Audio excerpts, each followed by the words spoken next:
अस्सलाम वालेकुम dear students, welcome to our YouTube channel nursing with Sadaf Ikram. तो आज हम बात करेंगे मेंटल हेल्थ नर्सिंग का unit 2 schizophrenia. What is schizophrenia? सबसे पहले हम इसकी हिस्ट्री की बात करेंगे। The word schizophrenia is less than 100 years old, but the illness has probably accompanied mankind through its history. Schizophrenia can be traced in written documents to the old pharaonic Egypt as far as back the second millennium before Christ. Depression, dementia, as well as thought disturbance found in the schizophrenia are described in detail in the Book of Herbs. Schizophrenia basically तौर पर एक पुरानी you can say that जहनी बीमारी है। इसका नाम तकरीबन 100 साल पहले रखा गया था, लेकिन इसके जो सिम्टम्स हैं वो कदीम किसी मिर्सी तहजीब के लिखत पढ़त रिकॉर्ड के अंदर मौजूद होते हैं। और शिजोफ्रेनिया एक्चुअली सोच की खराबी, डिप्रेशन और दूसरी इसके अलावा भी ब्रेन प्रॉब्लम्स का जिक्र जो है वो बुक ऑफ हार्ट्स में मौजूद है। तो ये हमारे पास हिस्ट्री है किसकी? शिजोफ्रेनिया की। History of schizophrenia, Emil Kraepelin. Emil Kraepelin के बारे में पढ़ते हैं हम।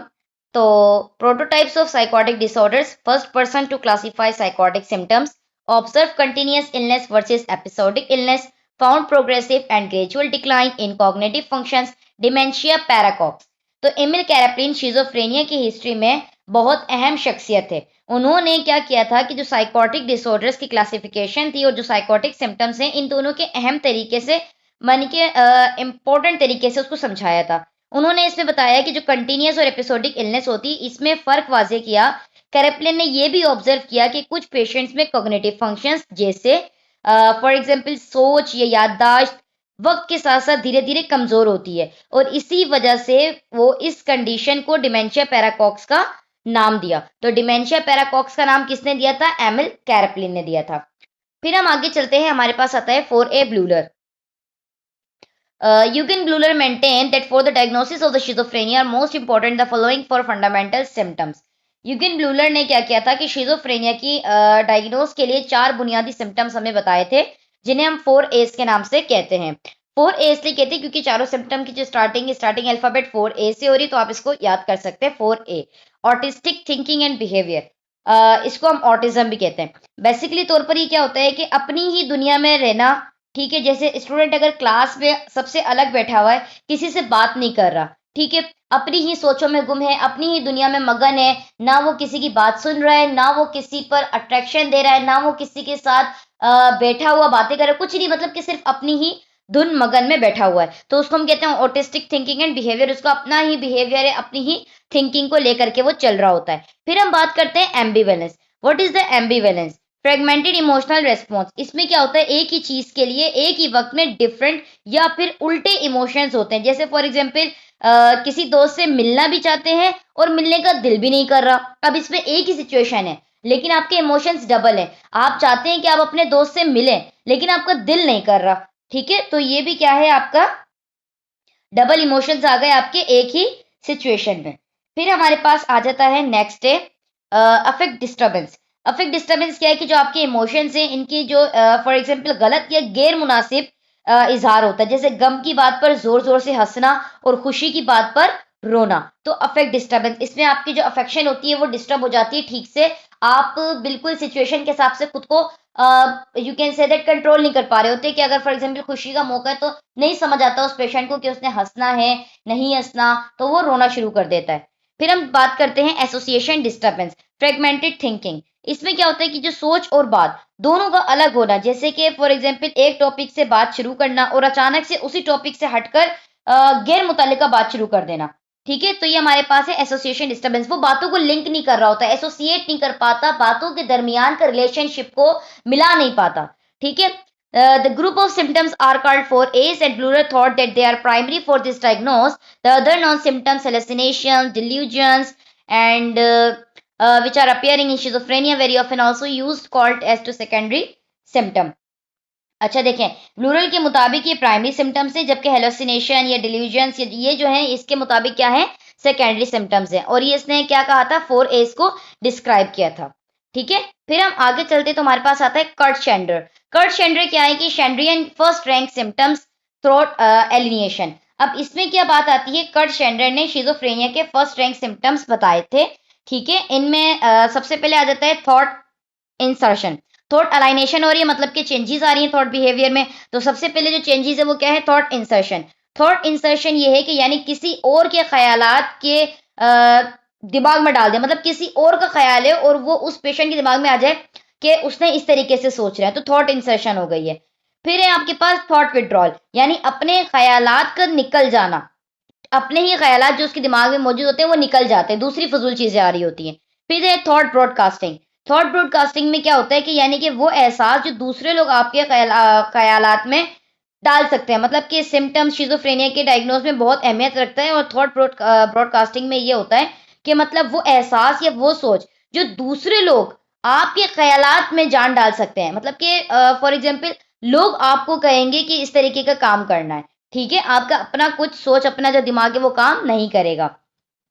अच्छा, शेंड्रियन फर्स्ट रैंक सिम्टम्स में पहले आ जाता है मैड फेनोमेना। अच्छा, वो खास सिम्टम्स यहाँ पर बताए गए हैं जी, पेशेंट जो है अपना कंट्रोल इन पे से खो चुका होता है, इसमें पेशेंट का कोई कंट्रोल खुद पर नहीं होता। हम जितनी भी चीजें पढ़ रहे हैं आगे, यानी कि ये मैड वॉल्यूशन है, उसके बाद मैड अफेक्ट है, मैड इम्पल्स है, ये सारी चीज जितने भी हम फर्दर पढ़ रहे हैं, सेकेंडरी सिम्टम जो हम पढ़ रहे हैं स्कैंडर ने जो बताए थे, तो ये उन्होंने बताया कि ये जो है वो सिम्टम्स होते हैं जिसपे पेशेंट का अपना कंट्रोल नहीं होता। तो सबसे पहले आपके पास क्या रहा है, मैड फेनोमेना, मतलब कि पेशेंट ये महसूस करेगा कि उसकी फीलिंग्स, उसकी थॉट्स या उसका कोई भी एक्शन बाहर की सिचुएशन कंट्रोल कर रही है। मतलब कि अभी वो बैठा हुआ है, ठीक है, अब अगर तेज हवा का चलना, आंधी का आना, तूफान का आना, फिर उस पेशेंट को अच्छा महसूस होना, खुशी से पागल हो जाना, तो वो ये समझेगा कि जो बाहर की चीजें वो उसको स्टिमुलेट कर रही है, एक फेनोमेना बन गया, एक ऐसी सिचुएशन बन गई है कि वो उस चीज को प्रोवोक कर रही है जिसकी वजह से उसकी अपनी थिंकिंग काम कर रही है।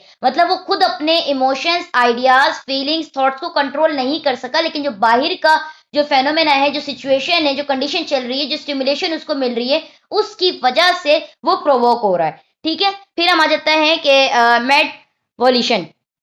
अच्छा, मैड वॉल्यूशन में क्या है, पेशेंट ये समझता है कि उसकी अपनी मर्जी कोई नहीं बल्कि कोई और उसके काम करवाता है। मतलब कि ये हो सकता है कि मैं पेशेंट से कहूं कि उसने फॉर एग्जाम्पल उसको प्यास लगी है, अब वो पानी नहीं पिएगा, ठीक है, लेकिन अगर कोई और पानी पिएगा या उसको कहेगा कि पानी पी लो, तब वो पानी पी लेगा। मतलब कि उसको ये लगेगा कि वो अपने मन से कोई काम नहीं कर रहा, लेकिन जब सामने वाला उसको बोल रहा है तब वो काम कर रहा है, ठीक है। फिर आ जाते हैं मैड इफेक्ट में। पेशेंट को लगेगा कि उसके जो इमोशंस है, फॉर एग्जाम्पल सैडनेस, हैप्पीनेस, ये कोई और पैदा कर रहा है, उसका अपना कुछ नहीं है। अगर वो खुश है तो उसको ये लगेगा कि मैं अपनी वजह से खुश नहीं हूं, मुझे सेल्फ हैप्पीनेस नहीं है, मैं किसी और की वजह से खुश हूं। फॉर एग्जाम्पल अगर मैं किसी इवेंट पे गया हूं तो मैं इस इवेंट की वजह से खुश हुआ हूं, मेरा मूड अच्छा हुआ तो इस इवेंट की वजह से हुआ, मेरा अपना अपने लिहाज से, अपनी सोच के लिहाज से, अपनी फीलिंग्स के लिहाज से कोई उसको खुशी नहीं है, कोई उसको गम नहीं है, कोई उसके इमोशंस नहीं है, बल्कि उसको लगेगा कि अगर मैं खुशी भी किसी की खुशी में शामिल होकर खुश हुआ हूं, ठीक है। फिर हम आ जाते हैं मैड इम्पल्स की तरफ। पेशेंट ये समझेगा कि उसकी खुशी या एक्शन उसका अपना आइडिया नहीं है, कोई और करवा रहा है। मतलब कि अगर उसको कहा गया कि भाई फॉर एग्जाम्पल अगर वो कोई काम कर रहा है, चलो मूवी देखने चलते हैं, उसके दोस्तों ने कहा कि चलो मूवी देखने चलते हैं। अब मूवी देखने से क्या होता है, माइंड फ्रेश होता है। अब इंसान अपने आप को एक अच्छा फील करवा रहा होता है, जब आप अच्छी मूवी देखते हो, आप मोटिवेट होते हो, उस चीज से कुछ सीखते हो, ठीक है। फिर क्या होता है कि अगर वो पेशेंट ये सोचेगा कि मूवी देख के मैं खुश नहीं हुआ, बल्कि मैं दोस्तों ने मुझे कहा, वो लोग मुझे यहाँ पर लेकर आए, उनका एक्शन था, उनका आइडिया था, मेरा आइडिया नहीं था कि मैं मूवी देखूं, उनका आइडिया था, उसकी वजह से मैंने देखा, ठीक है। ये चीजें जो है आपस में रिलेट कर रही है, लेकिन थोड़ा थोड़ा सा इसके अंदर डिफरेंस है। फिर ये हमारे पास आ जाता है ऑडिटरी फेनोमेना। अब उसको आवाज सारी सुनाई देंगी। सबसे पहले आ जाता है वॉइस डिस्कसिंग और आर्ग्यूइंग अबाउट पेशेंट्स। पेशेंट को वो आवाजें सुनाई देंगी जैसे कोई उसके बारे में बातें कर रहा है, कि जैसे ये देखो ये पागल है। अब उसको आवाज आएगी जैसे किसी ने उसको ये बोला कि ये देखो ये पागल है, देखो ये कैसे काम कर रहा है, देखो देखो उसको, देखो कहाँ जा रहा है, इस तरीके की आवाजें उसको आना शुरू हो जाएंगी, जबकि ऐसा कुछ नहीं होगा। Voices giving running commentary. Running commentary का मतलब है कि एक आवाज जो पेशेंट के हर काम पर कमेंट करेगी। जैसे कि फॉर एग्जाम्पल अब ये चाय बना रहा है, अब ये कप उठा रहा है, अब ये का जो अल्फाज है ना, ये कमेंट्री वर्ड में आ जाता है। हर अल्फाज में वो ये काम करेगा। अब ये दवाई खाएगा, अब ये वॉक पे जाएगा, अब ये इधर जा रहा है, अब ये चाय पिएगा, अब ये काम कर रहा है, अब ये सो रहा है, अब ये उठेगा, इस तरीके की आवाजें। Next is voice saying thought aloud, thought echo. Thought echo, thought aloud का मतलब होता है पेशेंट को ख्याल आते ही आवाज बनकर रिपीट हो। जैसे कि फॉर एग्जांपल उसको ख्याल आया कि स्कूल जाना है, उसने सोचा, फिर उसके बाद बोल भी दिया कि स्कूल जाना है, जोर से बोलते। कभी कभी क्या होता है ना कि आपने देखा होगा कि नींद में अक्सर बच्चे बोल देते हैं, बड़े भी बोल देते हैं, ऐसा नहीं है कि सिर्फ बच्चे हैं, बड़े भी बोल देते हैं। होता क्या है कि आप नींद में कुछ देख रहे होते हो, आपको लगता है कि वो हकीकी जिंदगी चल रही है, जो कि आपका ख्वाब होता है, आंख खुलते ही सब खत्म हो जाता है। तो आप अक्सर बच्चों को नोट करें कि जब वो ख्वाब देख रहे होते हैं, पूरा दिन बच्चे क्रिकेट खेलते हैं, ठीक है, फॉर एग्जाम्पल पूरा दिन बच्चे क्रिकेट खेलेंगे दोस्तों के साथ, फिर जब क्या होता है रात में जब सोते हैं तो वो चीजें उनके दिमाग में स्क्रॉल कर रही होती हैं, ठीक है। तो ऐसे ही कभी कभी बच्चे रात में बोल देते हैं, वो देखो छक्का, वो देखो कैच हो गया, वो देखो बॉल पकड़ो, जाओ फील्डिंग करो, इस तरीके की चीजें, ठीक है। तो ये क्या कि उस जैसे ख्याल आया और उसने बोल भी दिया। जो ख्याल आते हैं, जो सोचते हैं, वही बोल देते हैं। फिर है somatic passivity. What is somatic passivity? Patient अपनी बॉडी में मूवमेंट महसूस करेगा। जैसे फॉर एग्जाम्पल उसको लगेगा कि उसके हाथ की कोई मूवमेंट करवा रहा है, उसका हाथ को हिला रहा है, उसका पैर को हिला रहा है, ये जस्ट नमनेस होती है, बट उसको ऐसा फील होता है कि कोई उसकी बॉडी की मूवमेंट करवा रहा है। Next one is delusional perception. Delusional perception में क्या होता है, पेशेंट नॉर्मल चीज देखेगा और उसको अजीब मतलब के फॉर एग्जाम्पल अजीब मतलब निकालेगा नॉर्मल बात का भी। जैसे बिल बोर्ड देखेगा और समझेगा कि ये मेरे लिए सिग्नल है। मतलब कि अगर कोई नॉर्मल चीज भी होगी, ठीक है, अब एक ट्रैफिक में अगर आप जा रहे हो, या अगर वही पेशेंट हम ले लेते हैं शिजोफ्रेनिया का पेशेंट जा रहा है, ठीक है, ड्राइव करता हुआ, साथ वाली गाड़ी में भी एक बंदा बैठा है जो भी ड्राइव कर रहा है। अब साथ वाले बंदे ने हॉर्न दिया, ठीक है, तो इस पेशेंट को लगेगा कि इसने मुझे हॉर्न इसलिए दिया है कि उसको रास्ता दे दे, जबकि उस हॉर्न से इसका लेना देना कुछ नहीं है। वो अपने रास्ते जा रहा है, ये अपने रास्ते जा रहा है, लेकिन ये उस चीज को उल्टा समझ के अपनी गाड़ी बिल्कुल साइड पे कर लेगा, स्टॉप कर लेगा, या इसको लगेगा कि वो जैसे इसको कोई बात कह रहा है तो उसको इशारे करेगा, बिला वजह कुछ बात बोलेगा, ठीक है, इस तरीके से। फिर हम आ जाते हैं इंट्रोडक्शन। अब हमारा जो असल टॉपिक है वो यहाँ से शुरू होता है। पहले हमने सारी हिस्ट्री देख ली, क्या होता है, कैसे होता है, किसने क्या क्या बताया। अब हम खुद से पढ़ते हैं कि इसमें शिजोफ्रेनिया है क्या बेसिकली तौर पर। Schizophrenia was coined in 1908 the Swiss psychiatrist Egon Bleuler, derived from Greek schizo, split and foreign mind। अब इसमें क्या है इंट्रोडक्शन में कि शिजोफ्रेनिया जो है वो 1908 में स्विस साइकियाट्रिस्ट ईगन ब्लूलर ने बताया था, जो कि ग्रीक वर्ड से निकला था। शिस्को का मतलब होता है स्प्लिट, अलग, फ्रेंड का मतलब होता है माइंड, इसमें अलग माइंड के लोग होते हैं। It refers to a group of mental illness characterized by specific psychological symptoms that affect the mood regulation of emotions, thoughts, perception, movement, thought processes and total personality integrity। इसमें क्या है कि ये रिफर्स करते हैं ग्रुप ऑफ मेंटल इलनेस से, जिसको characterise किया गया कि एक स्पेसिफिक साइकोलॉजिकल सिम्टम होते हैं जो कि आपके मूड को और इमोशंस को, आपकी थॉट्स को, परसेप्शन को, मूवमेंट को, थॉट प्रोसेस को और आपकी टोटल पर्सनैलिटी को अफेक्ट कर रहे होते हैं, ठीक है। शिजोफ्रेनिया, अब इंसिडेंट्स की हम बात कर रहे हैं। Schizophrenia occurs in all societies without regard to class, colour, culture, मतलब कि अमीर गरीब किसी भी कलर या क्लास को नहीं देखता, दुनिया की हर सोसाइटीज में मिलता है, ठीक है। ऐसा नहीं है कि अगर कोई बंदा यूके में रह रहा है तो उसको शिजोफ्रेनिया नहीं हो सकता, और अगर कोई झोपड़ी में रह रहा है तो उसको शिजोफ्रेनिया हो सकता है, नहीं। अगर कोई ज्यादा गोरा है तो उसको शिजोफ्रेनिया नहीं हो सकता, और अगर कोई बिल्कुल काला है तो उसको शिजोफ्रेनिया हो सकता है, नहीं। इस चीज से कोई कंसर्न नहीं है, तमाम किस्म की सोसाइटी में, कल्चर में हो सकता है। एक डिजीज है, फॉर एग्जाम्पल एक डिसऑर्डर है। It affects 1.1% of the population above age 15 to 25, wise estimated to be 51 million people worldwide। अच्छा, 15 से 25 साल की उम्र में ही क्यों? क्योंकि इस एज में ब्रेन अभी सेट हो रहा होता है, हमारे जो हार्मोन्स हैं, खास तौर पर हमारा जो स्ट्रेस लेवल है वो पीक पर होता है। इसमें जो डोपामीन यानी कि इस एज में ज्यादा होता है, इसलिए प्रॉब्लम भी इसी टाइम हाईलाइट होती है, और ये कंडीशन को हम एज ऑफ ऑनसेट भी कहते हैं, इसीलिए 15 टू 25 की एज में ज्यादा होता है। अच्छा, ये मेल्स में ज्यादा होता है, फीमेल्स में कम होता है, ये हम आगे डिस्कस करेंगे डिटेल से कि मेल में ज्यादा क्यों होता है, फीमेल में कम क्यों होता है, प्रोटेक्टेड किस में होता है, अनप्रोटेक्टेड किस में होता है, फर्दर हम इसको डिस्कस करेंगे। न्यू एडमिशंस 15%, सेक्स रेशियो 1:1, मतलब कि न्यू एडमिशन से मुराद ये कि हर साल 15% लोग शिजोफ्रेनिया की वजह से एडमिट होते हैं। कॉमन है ये, बहुत सेक्सेस में, मेल में भी होता है, फीमेल में भी होता है, कॉमन है, लेकिन ज्यादा मेल में होता है। इफेक्ट लेट टीन और अर्ली 20s पे इफेक्ट कर रहा होता है ये, एंड वुमेन में मिड 20 में करेगा या फिर अर्ली 30s में करेगा इक्वली तौर पर। अच्छा, इटियोलॉजी की हम बात कर रहे थे। इटियोलॉजी में क्या होता है कि जैसे कि मैंने डिजीज होती है तो शिजोफ्रेनिया भी लिंक करती है मुख्तलिफ किस्म के फैक्टर्स से।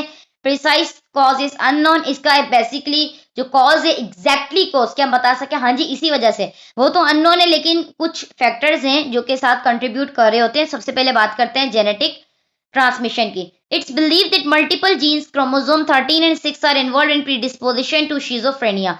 ये बिलीव किया गया कि जो मल्टीपल जीन्स होते हैं जैसे क्रोमोसोम 13 और 6 ये इन्वॉल्व होते हैं कि शिजोफ्रेनिया की प्रीडिस्पोजिशन करवाने में। फिर हमने देखा कि ट्विन स्टडीज क्या होती है, monozygotic and dizygotic twin. Monozygotic twins में क्या होता है, आइडेंटिकल ट्विन्स होते हैं ये, मतलब कि ये 100% सेम डीएनए शेयर करते हैं। अगर एक को शिजोफ्रेनिया हो तो दूसरे को होने का चांस 40 से 50% होता है। ठीक है, अगर एक बेबी को शिजोफ्रेनिया है तो दूसरे वाले को भी 40 से 50% होगा। क्यों? क्योंकि जो मोनोजाइगोटिक होते हैं ये आइडेंटिकल ट्विन्स होते हैं, और आइडेंटिकल ट्विन्स हमारे पास वो होते हैं जिनका डीएनए सेम होता है दोनों बेबी का। ठीक है, फिर हम आ जाते हैं डाइजाइगोटिक। क्या चीज है? ये हमारे पास होते हैं फ्रेटर्नल ट्विन्स। फ्रेटर्नल ट्विन्स क्या होते हैं कि ये सिर्फ 50% डीएनए शेयर करते हैं। जैसे कि फॉर एग्जांपल नॉर्मल बहन भाई हैं तो इन्हें चांसेस सिर्फ जो है वो 10 to 15% होता है। मतलब कि फॉर एग्जांपल ये हो गया कि डीएनए शेयर जो है 50% होगा, एग्जैक्ट चीजें वही दोनों बेबीज में सेम नहीं होती, 50% इसमें सेम होता है। बहन भाई अगर नॉर्मल है तो इसमें चांसेस है कि 10 से 15% उनको हो सकते हैं, अदरवाइज नहीं हो सकता, मतलब कि रिस्की इतना होते हैं। मोनोजाइगोटिक डाइजाइगोटिक इंसिडेंस होता है high in identical and prenatal. अच्छा, प्रीनेटल इन्फेक्शन हो गया, प्रीनेटल कॉम्प्लिकेशन हो गई, तो इसकी वजह से भी होता है। प्रीनेटल फैक्टर हमारे लिए बहुत इंपॉर्टेंट है, इसको समझना। ट्विंस स्टडीज ये भी बताती है साथ साथ कि सिर्फ जीन ही वजह नहीं बनता, अगर मदर को प्रेगनेंसी में कोई इन्फेक्शन हो गया या डिलीवरी में कोई कॉम्प्लिकेशन हो गई है या इसका रिस्क जो है वो मजीद बढ़ जाता है। इसलिए आइडेंटिकल ट्विंस में 50% चांस रह जाता है, 100% नहीं होता। ठीक है, जो हमने अभी पीछे पढ़ा मोनोजाइगोटिक में क्या होता है, सेम डीएनए शेयरिंग करते हैं लेकिन 50% उसमें चांस इसीलिए रह जाता है। फिर आ जाते हैं family and adoption studies. Heston ने एक स्टडी की थी, dopamine and serotonin are leading neurochemical factors affecting schizophrenia. कि जो डोपामीन और सेरोटोनिन है ये लीड करते हैं न्यूरोकेमिकल फैक्टर्स को जो कि शिजोफ्रेनिया अफेक्ट करवाते हैं। अगर excessive dopamine activity is linked to hallucination, agitation and delusion, क्योंकि जब डोपामीन का लेवल ज्यादा हाई हो जाता है तो वो किस चीज से लिंक कर रहा होता है, हेलुसिनेशन होती है पेशेंट को, एजिटेशन होती है, डिल्यूजन होता है, और ये किस चीज का सिम्टम है, ये शिजोफ्रेनिया के सिम्टम्स है। फिर आप आ जाते हो फिजियोलॉजिकल फैक्टर्स में, prenatal exposure to influenza during second trimester of pregnancy. Second trimester of pregnancy जो कि 4 to 6 मंथ चल रहा होता है, 4, 5, 6 मंथ, आपको जो सेकेंड ट्राइमेस्टर होता है प्रेगनेंसी का, तो इसमें अगर एक्सपोजर हो जाए फ्लुएंजा से, या बर्थ ट्रामा हो जाए, हेड इंजरी हो जाए अडल्टहुड में, अल्कोहल अब्यूज, या फिर सीवीए, ठीक है, सीवीए अगर हो जाता है सेरिब्रोवैस्कुलर एक्सीडेंट, तो उसकी ये भी एक फैक्टर बन सकता है शिजोफ्रेनिया का सबब बनने में। फिर आ जाते हैं हम साइकोलॉजिकल फैक्टर्स में, पुअर पेरेंट चाइल्ड रिलेशनशिप। अगर बच्चे का पेरेंट्स से अच्छा रिलेशनशिप नहीं है, डिस्फंक्शनल फैमिली सिस्टम है, हर दफा बच्चे को नेग्लेक्ट किया जा रहा है, तो वो जहनी दबाव का शिकार हो जाएगा, डिप्रेशन में चला जाएगा, उसको हेलुसिनेशन होने लगेगी और फिर वो शिजोफ्रेनिया की तरफ मूव ऑन करता जाएगा। सोशो कल्चर फैक्टर्स होते हैं, लोअर सोशो इकोनॉमिक क्लास अगर ज्यादा लोअर होगी, कंजेस्टेड हाउसिंग होगी, घरों में इतनी जगह नहीं होगी, ठीक है, एकोमोडेशन नहीं होगी, इनएडिक्वेट न्यूट्रिशन, उनकी न्यूट्रिशन प्रॉपर नहीं होगी, एब्सेंस ऑफ प्रीनेटल केयर, मतलब कि मदर की ड्यूरिंग प्रेगनेंसी केयर नहीं की जाएगी, फीलिंग ऑफ होपलेसनेस, ना उम्मीदी वाली फीलिंग होगी उनको कि अब कुछ है ही नहीं उनके, मतलब इस तरह के जो लोग होते हैं वो सोचते हैं कि बस अब कुछ नहीं है, जैसे जिंदगी चल रही है ऐसे ही चलती रहेगी। एंड स्ट्रेसफुल लाइफ इवेंट्स, और उनकी जो लाइफ होती है वो बहुत ज्यादा स्ट्रेसफुल होती है और स्ट्रेस से गुजर रहे होते हैं। फिर हम आ जाते हैं क्लिनिकल मैनिफेस्टेशन पर। Premorbid behaviour. प्रीमॉर्बिड बिहेवियर क्या होता है कि जो बीमारी से पहले वाला बिहेवियर होता है, जो वार्निंग देता है, उसको हम प्रीमॉर्बिड बिहेवियर कहते हैं, और ये अक्सर प्रिडिक्टर होता है डेवलपमेंट ऑफ शिजोफ्रेनिया में। फेज 1 क्या है, शिजोइड पर्सनैलिटी। शिजोइड पर्सनैलिटी क्या है कि individual is indifferent to social relationship and having a very limited range of emotional experience and expression. कि जो इंडिविजुअल होता है वो डिफरेंट होता है सोशल रिलेशनशिप से, उसमें लिमिटेड रेंज ऑफ इमोशंस होते हैं, एक्सपीरियंस होते हैं, और साथ में एक्सप्रेशन होता है, मतलब हर बंदे का डिफरेंट लेवल होता है। Do not enjoy close relationship, ये क्या करता है कि रिलेशनशिप को एंजॉय नहीं करता। अच्छा, ये हमारे पास साइन सिम्टम का फेज 1 बताया जा रहा है कि अगर कोई शिजोफ्रेनिया से अफेक्टेड है तो फेज 1 में क्या होगा कि उसके जो है सोशल रिलेशनशिप से वो डिफरेंट हो जाएगा, मतलब कि बातचीत खत्म हो जाएगी, आइसोलेशन कर लेगा, लिमिटेड रेंज होगी उसके इमोशंस की और एक्सप्रेशन की, क्लोज रिलेशनशिप को वो एंजॉय नहीं करता, प्रीफर टू बी लोनर, अकेले रहना पसंद करेगा, अपीयर कोल्ड एंड अलूफ, मतलब कि बिल्कुल सिंपल सादा, खुद से खुद की दुनिया में मगन रहेगा। फिर वो फेज 2 में चला जाता है तो उसको हम कहते हैं प्रोड्रोमल फेज। इसमें क्या होता है, social withdrawal, impairment in role functioning behavior, neglect or personal hygiene and grooming, blunted or inappropriate affect, disturbance in communication, bizarre ideas, unusual perceptual experience, lack of initiative और energy। इसमें क्या होगा कि prodromal phase में social withdraw खुद को वो अपनी सोसाइटी से सोशली विड्रॉल कर लेगा, इम्पेयरमेंट आ जाती है उसके रोल फंक्शनिंग में, उसके बिहेवियर में, नेग्लेक्ट करेगा वो अपनी ही हाइजीन को, जैसे ग्रूमिंग मतलब उसको होश नहीं होगा किस तरह की उसने ड्रेसिंग करनी है, किस तरह के उसने बाल वगैरह बनाने हैं, ब्लंटेड फेस हो जाएगा, बिल्कुल ब्लैंक एक्सप्रेशन, कोई इफेक्ट नहीं होगा, डिस्टर्बेंस होगी उसकी कम्युनिकेशन में, ठीक से वो बात नहीं कर पाएगा, बेजारी आइडियाज होंगे मतलब के घूम फिर के बात करना, अनयूजुअल परसेप्चुअल एक्सपीरियंस होगा और उसमें एनर्जी भी नहीं होगी। फिर हम आ जाते हैं फेज 3 पर जो है शिजोफ्रेनिया। अभी शिजोफ्रेनिया हो गया। शिजोफ्रेनिया के कुछ सिम्टम्स होते हैं जिसको 3 क्लस्टर में डिवाइड किया गया है, positive, negative, cognitive. Positive symptoms को एसोसिएट किया गया कि अगर टेम्पोरल लोब के साथ एब्नॉर्मलिटीज होंगी तो वो क्या एसोसिएट करेगा, पॉजिटिव सिम्टम्स शो करवाएगा। अगर फ्रंटल कॉर्टेक्स और वेंट्रिकुलर एब्नॉर्मलिटीज होंगी तो वो क्या शो करवाएगा, उसका लिंक किससे है, उसको किससे एसोसिएट किया गया, नेगेटिव सिम्टम्स से। तो पॉजिटिव सिम्टम्स को हम पढ़ते हैं, डेविएंट सिम्टम्स होते हैं, these are symptoms that present but should be absent, मतलब कि वो सिम्टम्स जो होने चाहिए लेकिन पेशेंट में प्रेजेंट नहीं होते, एक्स्ट्रा चीजें ऐड होती हैं, मतलब कि नॉर्मल इंसान में ये नहीं होता, शिजोफ्रेनिया में ये ज्यादा हो जाता है। ठीक है, तो सबसे पहले हम बात कर लेते हैं, आ जाते हैं हमारे पास एम्बीवेलेंस। एम्बीवेलेंस में ये होता है कि एक ही वक्त में दो अपोजिट फीलिंग, जैसे कि मैं तुमसे प्यार भी करता हूं और नफरत भी, ये किसमें आ जाता है, एम्बीवेलेंस में, कि आपको एक ही वक्त में दो फीलिंग्स आ रही हैं सामने वाले पर्सन से कि मैं तुमसे प्यार भी करता हूं और नफरत भी। एसोसिएटिव लूजनेस में क्या होता है, सोच का कनेक्शन टूट जाता है, बात करते करते टॉपिक अचानक चेंज हो जाता है, जैसे मैं स्कूल गया फिर मैं घूम गया मतलब खामोश हो गया, फिर चला गया, उसके बाद हाँ मैं कोई बात कर रहा था, अरे याद आया आम का कलर तो पीला होता है, अब उसने ये बात बोल दी। अब आपको लग रहा है इस बात में कोई सेंस हुआ, नहीं हुआ, कहाँ उसने शुरू की कहाँ लाके खत्म की। ठीक है, फिर हम आ जाते हैं डिल्यूजन्स या डिल्यूजनल। अच्छा, डिल्यूजन्स में क्या होता है कि ऐसी गलत सोच जो 100% सच लगती है, चाहे सबूत सामने हो कि ये गलत है, पेशेंट इस बिलीफ को छोड़ता नहीं है। जैसे पेशेंट कहता है मेरे पड़ोसी मुझे जहर दे रहे हैं खाने में, सब चेक कर लिया कोई जहर नहीं है, पुलिस को बुला लिया, वो भी कह दिया कि सब सेफ है, फिर भी पेशेंट कहेगा कि नहीं इसमें जहर है और तुम सब मिले हुए हो, वो हम पे ही शक करेगा, मतलब कि जो गए होंगे साथ में, जो पुलिस वाले भी होंगे या जो भी है, वो उनको ही कहेगा कि तुम सब मिले हुए हो। फिर हम आ जाते हैं इकोपेरेक्सिया।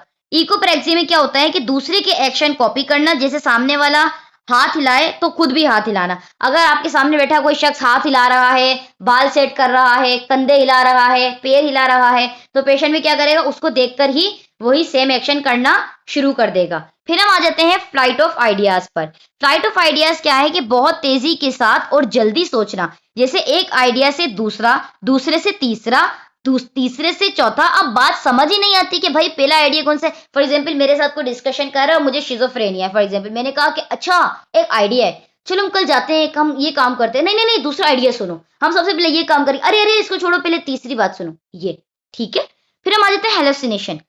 हेलुसिनेशंस क्या होती हैं कि बिना किसी चीज को महसूस किए, ठीक है, कॉमन आवाजों को सुनना जो कि कोई और नहीं सुन रहा हो, चीजों को महसूस कर रहा होता है कि फॉर एग्जांपल मुझे आवाजें आ रही हैं, जैसे मुझे कोई आवाज दे रहा है, ठीक है, मुझे कोई बुला रहा है, मुझे कोई नजर आ रहा है, इस तरह के हेलुसिनेशन उसको होती हैं। फिर हम आ जाते हैं आइडिया ऑफ रेफरेंस पर।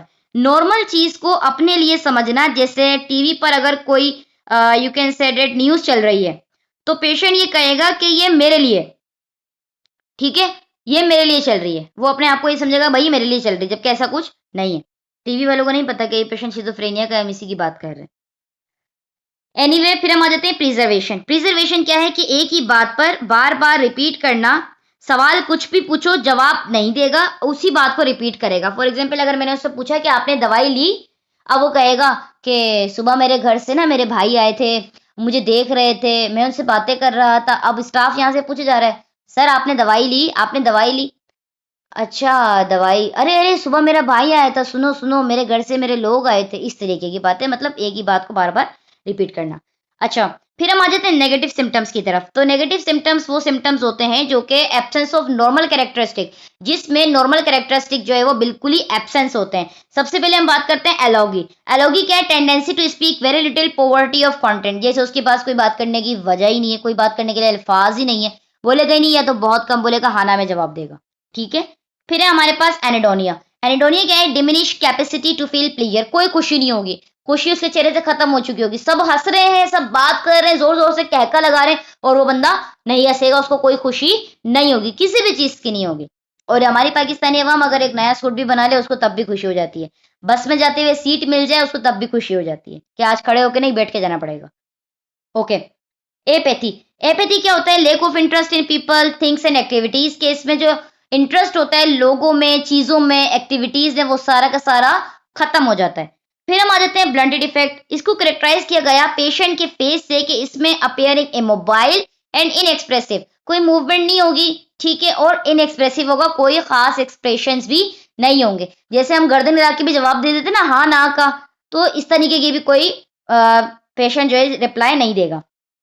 फ्लैट इफेक्ट में क्या होगा? Absence of any facial expression, कोई भी फेशियल एक्सप्रेशन उसका नहीं होगा। हम आप अच्छा, दो लोग अगर आप अपने दोस्त के साथ बैठे हो और अगर आप तीसरे शख्स को देख रहे हो ना कि वो कुछ कर रहा है, आप आंखों आंखों में बराबर वाले दोस्त से बात करना लग जाते हो, आपको पता चल जाता है, आप समझते भी हो कि आपका दोस्त क्या कह रहा है आंखों ही आंखों में, और आप उसको क्या कह रहे हो, लेकिन यहाँ पे क्या होगा? ब्लैंक इफेक्ट होगा, कोई भी फेशियल एक्सप्रेशन नहीं होगा। फिर हम आ जाते हैं कैटाटोनिया। कैटाटोनिया के मतलब होते हैं बॉडी बिल्कुल इसमें फ्रीज हो जाती है, इसमें साइकोलॉजिकली जो है इमोबिलिटी हो जाती है, ऐसा हो जाता है जैसे पत्थर का इंसान है, बिल्कुल फ्रीज हुआ हुआ रहता है। कैटाटोनी दो किस्म का होता है, या तो बहुत ज्यादा मूवमेंट करेगा, एक्साइटमेंट, या फिर स्टूपर हो जाएगा। इसको भी हम फर्दर आगे डिस्कस करते हैं। लेक ऑफ वॉल्यूशंस में क्या होता है? एब्सेंस ऑफ विल, एम्बिशन और ड्राइव। इसमें कुछ करने की चाहत नहीं रहती है, मतलब कि मैं ये काम करूं, मैं वो करूं, कोई अपने गोल सेट करूं या कुछ भी, वट एवर, कुछ भी इसके अंदर नहीं रहता, सिंपल सिंपल सी जिंदगी उसकी चल रही होती है। समरी ऑफ नेगेटिव सिम्टम्स की बात करें, लेक ऑफ इमोशन, इमोशन नहीं है, एनर्जी नहीं है, इंटरेस्ट नहीं है, अफेक्ट फ्लैटनिंग, कोई अफेक्शन नहीं हो रही है, एलोगिया हो गया, इनएप्रोप्रिएट सोशल स्किल्स भी उसकी नहीं है, दोस्त भी नहीं बना रहा और खुद को उसने आइसोलेट कर लिया। फिर हम आ जाते हैं कॉग्निटिव सिम्टम्स पर। ये क्या है? अच्छा, इसमें हमारे पास आ जाता है कॉग्निटिव सिम्टम्स में, ये पेशेंट की जो एबनॉर्मल थिंकिंग होती है उसको रिफ्लेक्ट करता है। Poor decision making skills, poor problem solving skill, ability to communicate is strange behaviour. इसमें पेशेंट खुद के साथ या दूसरों के साथ ये होता है कि कम्युनिकेट नहीं कर पा रहा होता, डिसीजन मेकिंग नहीं कर पा रहा होता। इसमें होता है थॉट डिसऑर्डर। थॉट डिसऑर्डर को कैरेक्टराइज किया गया है कि इसमें जो थिंकिंग पैटर्न होता है वो कंफ्यूज हो जाता है, या जो वो सोच के बोल रहा होता है वो ठीक से नहीं बोल पाता। जैसे कि for example incoherent loss association, वो चीजों को आपस में रिलेट नहीं करता, वर्ड सलाद हो जाता है या फिर वेंडरिंग गायब हो जाता है। अब वर्ड सलाद यहाँ पर क्यों दिया गया कि अगर आपने सैलेड देखा हो, आप उसके अंदर सारी चीजें मिक्स कर देते हो और उसके बाद आप उसके अंदर क्रीम वगैरह ऐड करते हो, आपको एक सैलेड बन जाता है, मिक्स हो जाता है, कोई भी चीज उसके अंदर वाज़ह नजर नहीं आती कि क्या चीज आपने उसके अंदर ऐड की है। ठीक है, अगर डिफरेंट टाइप के हो, ऐसा नहीं कि सिंपल काट के रख दो फिर आप कहोगे नजर ही नहीं आ रहा। ठीक है, तो वर्ड सलाद में क्या होता है कि उसके जो अल्फाज होते हैं ना घूम रहे होते हैं, वो ठीक से एक बात को लेकर के बात नहीं करेगा, बल्कि वो पहले कुछ और कहेगा, फिर दूसरी बात शामिल कर लेगा, तीसरी बात शामिल कर लेगा, अल्फाज बीच में से छोड़ देगा, तो बात ठीक से समझ नहीं आएगी, सोचेगा कुछ, बोलेगा कुछ, करेगा कुछ। बेजारी बिहेवियर क्या है? इसके अंदर चाइल्ड लाइक सिलीनेस होती है, जिद्दी हो जाना, लाफिंग और एजिटेशन एजिटेशन हो जाना, खुद से हंस रहा है, इनअप्रोप्रिएट अपीयरेंस। अब अपीयरेंस में ये हो गया खुद से खड़ा नहीं होगा सीधा, ये इस तरह खड़ा होना, टेढ़ा मेढ़ा खड़ा होना, ठीक है, इस तरीके की चीजें होती हैं, और हाइजीन का भी ख्याल नहीं रखता। फिर हम आ जाते हैं टाइप्स ऑफ शिजोफ्रेनिया। बात करते हैं डिसऑर्गेनाइज शिजोफ्रेनिया की, जिसको हम प्रीवियसली यानी कि पहले कहते थे इसको hebephrenic schizophrenia. Onset of symptoms इसके usually before the age of 25 होते हैं। बिहेवियर इसमें मार्केटली रिग्रेसिव होता है। Contact with reality is extremely poor, इसमें जो कॉन्टैक्ट होता है वो बहुत ज्यादा कम होता है, मतलब हकीकत का सामना नहीं कर पा रहे होते। अफेक्शन इसके अंदर नहीं होती। Facial grimaces and bizarre mannerism, facial grimace का मतलब ये होता है कि बगैर किसी वजह से टेढ़े मेढ़े मुंह बनाना खुद से, ठीक है। बेजारी मैनरिज्म का मतलब होता है अजीब व गरीब हरकतें करना, अपनी बॉडी को मूव करना। फिर हम आ जाते हैं कम्युनिकेशन कंसिस्टली इनकोहेरेंट होती है, अल्फाजों का जो मिलाप होते हैं वो ठीक से नहीं कर पा रहा होता। Personal appearance is generally neglected, अपने आप की अपीयरेंस को जनरली नेग्लेक्ट कर रहा होता है, उसको नहीं पता होता कि वो क्या कर रहा है क्या नहीं कर रहा, क्योंकि उसको खुद पे फोकस नहीं होता। Social impairment is extreme, social impairment भी उसकी खत्म हो जाती है। टाइप्स ऑफ शिजोफ्रेनिया में आ जाता है कैटाटोनिक शिजोफ्रेनिया। ये अकर्स होता है एज 20 to 30 ईयर्स में, इक्वल इन बोथ सेक्सेस, दोनों में होता है, मेल फीमेल में। इसमें क्या होता है, थिंकिंग डिस्टर्बेंस हो जाना, अफेक्ट हो जाना, अफेक्ट एंड बिहेवियर, अफेक्शन होती है आपको और फिर बिहेवियर पर भी असर कर रहा होता है। Delusion and hallucinations are common. इसमें डिल्यूजन और हेलोसिनेशन आपको कॉमन नजर आते हैं। डिल्यूजन में मैंने बताया झूठी या ऐसी पक्की सोच जो पेशेंट के दिमाग में फिक्स हो जाए, और जैसे फॉर एग्जांपल मुझे लगे कि ये लोग मुझे मारना चाहते हैं, जबकि ऐसा कुछ नहीं है। और हेलोसिनेशन मैंने बताया था कि वो चीजें सुनना, देखना या महसूस करना जो नजर नहीं आ रही थी, जैसे पेशेंट को लगे कि कमरे में उसको किसी ने आवाज दी है जबकि कमरे में कोई मौजूद नहीं होता।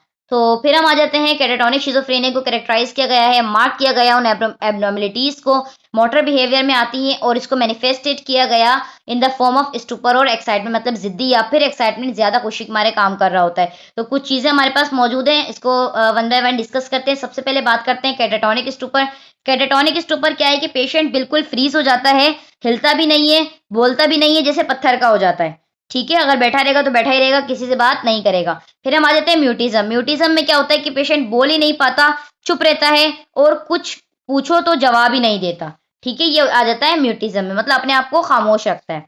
नेगेटिविज्म में आ जाता है कि पेशेंट हर बात को उल्टा समझ जाएगा, जैसे उसको बोलो बैठो तो खड़ा हो जाएगा, अगर बोलो खड़े हो जाओ तो बैठ जाएगा। फिर हम आ जाते हैं फ्लेक्सिबिलिटी। वैक्सी फ्लेक्सिबिलिटी में क्या होता है कि पेशेंट की बॉडी जो है वो कैंडल टाइप हो जाती है, जिस पोजीशन में आप जो पोजीशन आप पेशेंट को देंगे वो उसी पोजीशन में रहेगा as long as possible. For example, nurse ने पेशेंट का अगर हाथ ऊपर उठा दिया तो अब क्या कहेगा कि वो ऐसे ही घंटों तक हाथ ऊपर ही रहेगा। ठीक है, जैसे कैंडल मेल्ट हो जाए और वो एक ही जगह रुक गई है, तो वो खुद से नीचे नहीं करेगा, वो इसी पोजीशन में रहेगा। कैटाटोनिक एक्साइटमेंट भी होता है कि पेशेंट बिला वजह ओवर मूवमेंट करेगा और एग्रेसिव भी हो जाएगा। अच्छा, इसमें जो प्रोग्नोसिस होता है वो अच्छा होता है, लेकिन ये रियकर भी हो सकता है। पैरानॉइड सॉरी कैटाटोनिक शिजोफ्रेनिया जो है ये एक ऐसी टाइप है कि इसका जो प्रोग्नोसिस है, मतलब कि इसका आउटकम जो है वो अच्छा मिल रहा होता है, लेकिन ये कॉमनली आमतौर पर दोबारा से रियकर हो जाता है। फिर हम बात करते हैं टाइप्स ऑफ शिजोफ्रेनिया की। तो टाइप्स ऑफ शिजोफ्रेनिया में आपके पास आ रहा है दोबारा से paranoid schizophrenia. Paranoid schizophrenia patient को फॉर एग्जांपल लगेगा कि सब उसके खिलाफ साजिश कर रहे हैं। पैरानॉइड शिजोफ्रेनिया में ये होता है, और मेनली प्रेजेंस ऑफ डिल्यूजन्स होते हैं इसके अंदर, delusions of perception, grandeur and auditory hallucination. अच्छा, डिल्यूजन्स ऑफ परसेप्शंस क्या होता है, इसमें शक होगा, जैसे मुझे मारने की प्लानिंग हो रही है, इस तरह के जो शक होते हैं कि जब ऐसी कोई सिचुएशन नहीं होती लेकिन उसको लग रहा होता है। फिर होता है डिल्यूजन्स ऑफ ग्रैंडियर। ग्रैंडर में ये होता है कि वो अपने आप को बहुत बड़ा समझ रहा होता है, जैसे कि मैं पीएम हूँ, मैं प्राइम मिनिस्टर हूँ, और लोग मुझसे इसी वजह से क्या कर रहे हैं, दुश्मनी कर रहे हैं। ठीक है, फिर हम आ जाते हैं ऑडिटरी हेलोसिनेशन पर। इसमें उसको आवाजें सुनाई देती हैं। लेट ऑनसेट होता है, occurs between 25 to 35 years, seen more in males than females. Most common type है ये, और इसका प्रोग्नोसिस क्या है, गुड है। अब सवाल यहाँ पर ये आता है, जो मैंने अभी थोड़ी देर पहले रिपीट किया, कि पैरानॉइड शिजोफ्रेनिया प्रेजेंट होता है मेल्स में ज्यादा क्यों, फीमेल्स में कम क्यों? क्योंकि मेल का जो ब्रेन होता है वो जल्दी मैच्योर हो जाता है, और टेस्टोस्टेरोन का लेवल भी ज्यादा होता है, जो कि डोपामीन को बूस्ट कर देता है। तो डोपामीन जब ज्यादा होगा तो वो पैरानॉइड टाइप जो है वो इफेक्शन आ जाती है उसके अंदर, मतलब हेलोसिनेशन, डिल्यूजन, इस तरह की चीजें आ जाती हैं। सिंपल, आप इसके अंदर 3 पॉइंट याद रखें कि एज ऑफ ऑनसेट अगर मेल में देखें तो 18 से 25 साल की उम्र में हो जाता है, फीमेल को 25 to 35 की ईयर्स में हो जाता है। हॉर्मोन्स की बात करें, मतलब कि हम इसके अंदर पॉइंट्स देख रहे हैं, तो एस्ट्रोजन जो है वो फीमेल में डोपामीन को कंट्रोल कर रहा होता है, इसलिए फीमेल ब्रेन जो है वो प्रोटेक्टेड रहता है। सिम्टम्स की अगर बात करें, और मेल में एग्रेशन, शक या डिल्यूजन्स, ये चीजें ज्यादा होती हैं, फीमेल्स में सिर्फ और सिर्फ मूड, डिप्रेशन, इस तरह के सिम्टम्स हो रहे होते हैं। ठीक है, तो ये क्यों ज्यादा होता है ये भी वजह आपको पता चल गई, जो कि एमसीक्यूज के हवाले से इंपॉर्टेंट है। अच्छा, फिर हम आ जाते हैं, मोस्ट कॉमन टाइप है ये, और ठीक भी जल्दी हो जाती है बाकी टाइप्स की निस्बत। बाकी टाइप जो है वो उनका प्रोग्नोसिस किसी का ज्यादा है, किसी का बहुत कम है। अनडिफरेंशिएटेड शिजोफ्रेनिया, लेट शिजोफ्रेनिया, ये कब होता है, 40 के बाद होता है। इसमें सिम्टम्स जो होते हैं do not meet the criteria for more than one subtype. इसमें सारे मिक्स सिम्टम्स हो रहे होते हैं, इसमें बिहेवियर क्लियरली साइकोटिक हो जाता है, एविडेंस होता है डिल्यूजन्स का, हेलोसिनेशंस का, इनकोहेरेंस होती है अल्फाजों में, और बेजारी बिहेवियर भी होता है। शिजो इफेक्टिव साइकोसिस सिम्टम्स के साथ होगा, डिप्रेशन होगा, मेनिया होगा, और न्यूरोसिस भी होगा। डिप्रेशन क्या होता है कि सब कुछ जिसके अंदर लो हो जाना, एनर्जी लो हो जाना, मूड मतलब कि खराब हो जाना, उदास रहना, नींद कम ज्यादा हो सकती है, या फिर इसमें इंसान खुद को बेकार समझ रहा होता है, जैसे कि फॉर एग्जांपल इसमें वो समझता है कि मैं कुछ नहीं कर सकता, मैं बस ऐसे ही रहूंगा, मुझे ये परेशानी है, ये डिप्रेशन है। नींद भी उसकी खराब रहेगी। अब इसमें मेनिया की अगर हम बात करें तो मेनिया में डिप्रेशन के पॉजिटिव्स में सारी चीजें क्या होती है, हाई हो जाती हैं। पीक पर खुशी चले जाना, जैसे कि एनर्जी ज्यादा हो जाती है, नींद बिल्कुल नहीं आएगी इसमें, और वो खुद को सुपरस्टार समझ रहा होता है। ठीक है, फिर हम न्यूरोसिस की बात करें तो न्यूरोसिस में क्या होता है, ये प्रॉब्लम है, ब्रेन प्रॉब्लम है, जिसमें इंसान रियलिटी से डिस्कनेक्ट हो जाता है कि बस टेंशन, एंजाइटी, ओसीडी जैसे सिम्टम्स उसको होते हैं। ओसीडी उसको ज्यादा होता है और उसको पता भी होता है, तो उसको ये चीजें जैसे बार बार जाके हाथ धोना, अगर मैट जो है वो साइड से फोल्ड हुआ हुआ तो जाके उसको सीधा करके आना, झटपट से जाके काम करना, इस तरह की चीजें होती हैं। इसका प्रोग्नोसिस क्या है, पुअर है, इसका कोई खास आउटकम नहीं होता। शिजोफ्रेनिया, सिंपल शिजोफ्रेनिया का जो है वो 15 to 20 ईयर्स में अर्ली ऑनसेट है। सिम्टम्स रिलेट कर रहे होते हैं आपके अफेक्ट पर, मूड डिस्टर्बेंस पर, एपैथी पर, और ब्लंट फेस हो जाता है इसके अंदर, जो कि ये सारी चीजें हम पीछे डिस्कस कर चुके हैं। हैबिफ्रेनिक शिजोफ्रेनिया क्या है, डिसऑर्गेनाइज जिसको हम कहते हैं, इसका प्रीवियस नेम क्या है, हैबिफ्रेनिक शिजोफ्रेनिक है। उसके बाद है कि ये अर्ली ऑनसेट होता है 10 से 25 साल की उम्र में। सिली बिहेवियर होते हैं, बच्चों की तरह बिहेवियर होते हैं, उसका प्रोग्नोसिस बहुत ज्यादा हाई लेवल पे होता है, मतलब कि इतना आसान नहीं होता। डायग्नोस की अगर बात करें, बेसिस फॉर डायग्नोसिस शिजोफ्रेनिया, तो मेंटल स्टेटस एग्जामिनेशन करेंगे, साइकेट्रिक हिस्ट्री लेंगे, केयरफुल क्लिनिकल ऑब्जर्वेशन देंगे।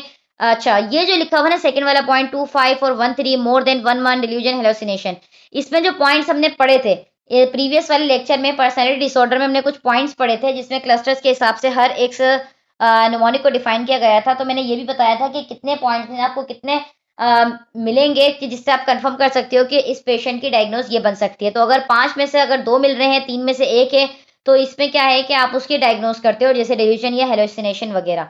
डिसऑर्गेनाइज स्पीच है, बिहेवियर या नेगेटिव सिम्टम्स है, तो भी आप देखते हो उसको। डायग्नोस्टिक टेस्ट रिजल्ट देखते हैं, और इसमें कोई डेफिनेटिव डायग्नोस्टिक टूल तो नहीं होती शिजोफ्रेनिया के लिए, लेकिन कुछ ऐसे टेस्ट होते हैं जैसे सीटी स्कैन, एमआरआई, ये देखते हैं कि अगर कोई डिसऑर्डर वगैरह है, अगर ये हो रहा है शिजोफ्रेनिया, तो ये किस वजह से हो रहा है। फॉर एग्जाम्पल अगर एक्सीडेंट की वजह से हुआ है, तो वो सारी चीजें चेकआउट कर रहे होते हैं। फिर हम आ जाते हैं मैनेजमेंट पर। तो मैनेजमेंट क्या है हमारे पास, इसमें आ जाता है एक्यूट फेस, किस तरह इसको मैनेज कर सकते हैं। एक्यूट फेस की अगर हम बात करें, तो एक्यूट फेस में क्या आ जाता है, 4 to 8 वीक्स में इमीडिएट ट्रीटमेंट किया जाता है। ईसीटी देते हैं। ईसीटी क्या होता है, इलेक्ट्रोकन्वल्सिव थेरेपी। ठीक है, और ये हमारा जो है नेक्स्ट यूनिट है। स्टेबलाइजेशन 6 से 8 मंथ में मेडिकेशन देते हैं, स्टेबलाइज हो जाता है पेशेंट। स्टेबल फेस में क्या होता है, सोशली वो रिकवर होना शुरू हो जाता है। मेडिकल मैनेजमेंट की बात करें तो ड्रग थेरेपी में शिजोफ्रेनिया मेनली ट्रीट किया जाता है, एंटीसाइकोटिक ड्रग देते हैं, जिसको हम न्यूरोलेप्टिक ड्रग्स भी कहते हैं, और ये प्रिवेंट कर रहा होता है कि ये दोबारा से रिलैप्स नहीं होता। ठीक है, रिलैप्स नहीं होता अक्यूट सिम्टम्स से। साइकोटिक सिम्टम्स जो होते हैं वो प्रेजेंट होते हैं तकरीबन 1 साल या 2 साल तक, मतलब वही बात आ गई 12 से 24 मंथ्स तक, before patient receive there first medical treatment.